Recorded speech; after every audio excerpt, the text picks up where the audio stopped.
mad at you. Remember what I told you to do. Call her Beatrice. That'll stop her in her tracks. I wouldn't dare. According to Patrick, you're the only person alive who can get away with calling her that. He hummed in agreement. Probably. But don't let her fool you. Beatrice has her soft side. She just hides it really, really well.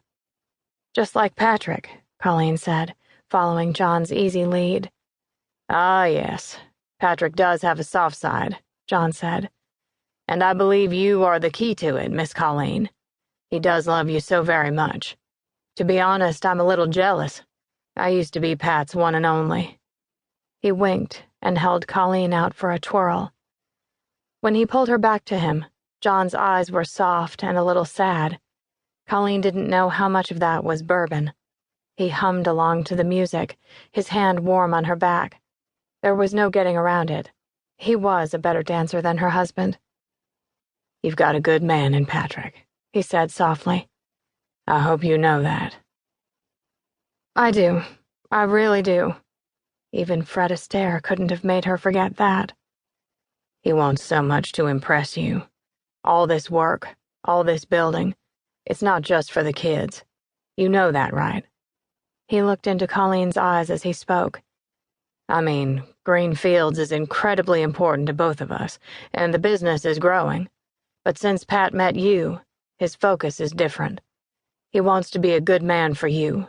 He would do anything for you. You know that, right? Colleen felt her cheeks warm. She didn't know what to say. She couldn't help but feel that she didn't completely understand what John meant by this. It wasn't like John to get heavy when he was drinking. Sure, he occasionally got weepy and sentimental, lots of hugs for Patrick and I love you, man affirmations. But this felt different. He is a good man, she said. Not just for me, and certainly not because of me.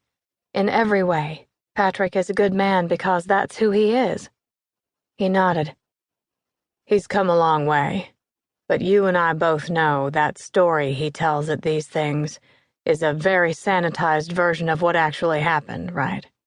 That business with the bat, the big kids, getting a black eye on the nightstand. We both know the story is a lot worse than that. Our boy has put some serious stuff behind him. We both have. Colleen felt a familiar bewilderment. John and Bix and Patrick all spoke with a sort of cultural shorthand, assuming a knowledge of foster care that Colleen didn't possess. Of course the story was sanitized. She knew enough to understand that the true story was too violent for a dinner party speech. But how violent? Was there something she was supposed to understand? Some unspoken wisdom she could never attain? Was he waiting for her to say something?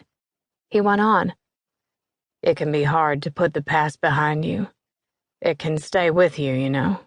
Me and Pat, we both wanted out of there so much. And now here we are, professionals, raising money for kids like us. You'd think all that crap would be in the past, you know. Were those tears in John's eyes? She didn't get to be sure because he pulled her close to him, spinning with her easily across the floor. She thought he had wanted to lighten the mood. Then she heard him whisper in her ear, Patrick is a good man. Make sure you remember that, both of you. A loud bark of a laugh from across the room snapped Colleen from the moment. Bix's volume was rising. Colleen and John looked over at the bar to the left of the band. Judging from the tight, insincere smiles on the faces of those nearby, she was probably regaling that end of the room with a series of her legendarily filthy jokes. Patrick was beside them in an instant, hissing into John's ear, Get over there and get your wife under control. John shook his head. You know what will happen if I go over there. You know Bix. She's drunk. She'll start throwing punches. Both men turned to Colleen. I'll get her, she said without enthusiasm. Patrick whispered through gritted teeth, Don't let her make a scene. With a kiss to her temple, he urged her forward. Colleen cut through the crowd and heard John in a mock argument with an older gentleman, insisting he be allowed to cut in and dance with his lovely wife. He laughed loudly at something, no doubt trying